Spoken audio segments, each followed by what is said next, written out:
अरे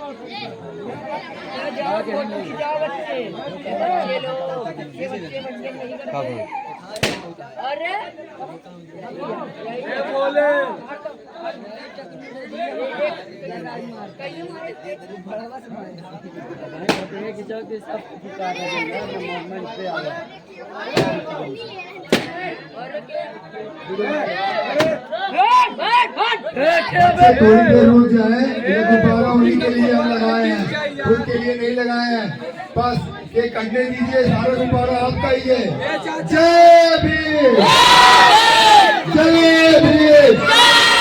बच्चे मंच पे ना जाए, बच्चे मंच पे ना जाए। उतरिए बच्चे लोग, उतरिए पहले। इधर आओ। देखिए भाई का गिर गई।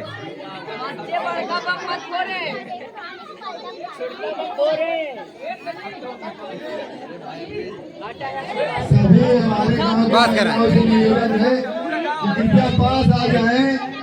ये हमारे एक जन का नहीं है, ये हमारे महापुरुष बाबा साहब भीमराव अम्बेडकर की जयंती है। ये केवल हमारे लिए नहीं है, ये हमारे विश्व के लिए है। ये हम भारत के लिए नहीं कहेंगे, ये पूरे विश्व के लिए है। तो कृपया सभी लोग पास में आ जाइए, दूर से नहीं अच्छा लगता। आस पास जितने भी महिलाएं बैठी हम चाहेंगे कि कृपया पास में आ जाइए, खड़े हो जाइए, केक कटने वाला है। जय भीम। बर्थडे के कृपया सॉन्ग लगा दीजिए भाई।